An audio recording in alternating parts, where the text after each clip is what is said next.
കുട്ടി വീട്ടിലേക്ക് കയറി വരുമ്പോ വലതുകാൽ മുന്നിൽ വെക്കുന്ന് പറയാൻ നല്ല ദീനിയായ ഉമ്മ അവിടെ വേണം.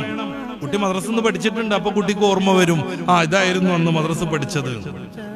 ഇടതുകാല് വെച്ച് ഇറങ്ങണമെന്ന് പുതിയണ്ണ് പോകുമ്പോഴും പുതിയാപ്പിള ഇറങ്ങുമ്പോഴും ഒക്കെ വീട്ടിൽ നിന്ന് ഇറങ്ങുന്നത് ഇടതുകാല് മുന്നിൽ വെച്ചാവണം.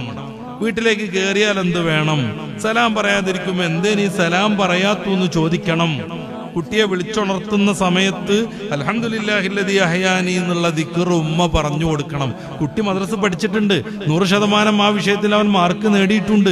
പക്ഷെ അവന്റെ ജീവിതത്തിലേക്ക് എഴുന്നേൽക്കുമ്പോൾ അത് വരൂല. അത് ഉമ്മ പറഞ്ഞു കൊടുക്കണം. കുട്ടിയെ കടത്തിയിട്ട് ബിസ്മിക റബ്ബി വളഅ്തു ജംബി ഉമ്മ ചൊല്ലിക്കൊടുക്കണം. ഖുൽഹു അല്ലാഹും ഫലക്കുൻ നാസും ഓതി കയ്യിലൂതി ശരീരമാസകലം തടവാനുള്ള ശീലം മാതാവും പിതാവും കുട്ടിക്കുണ്ടാക്കി കൊടുക്കണം. ഭക്ഷണം കഴിക്കുമ്പോൾ ബിസ്മി ചൊല്ലിയോ എന്ന് ചോദിക്കണം. ഭക്ഷണം കഴിച്ച ഉടനെ അൽഹംദുലില്ലാഹ് പറയാൻ അവനോട് നിർദ്ദേശിക്കണം.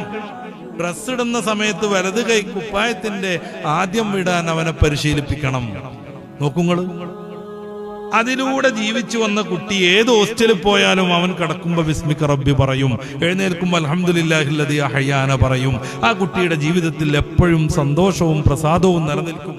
അപ്പൊ ഇസ്ലാം കേട്ടുകേൾവിയിൽ നിന്ന് നമ്മുടെ അനുഭവത്തിലേക്കും നമ്മുടെ ഉള്ളിലേക്കും നമ്മുടെ പ്രയോഗത്തിലേക്കും മാറ്റാൻ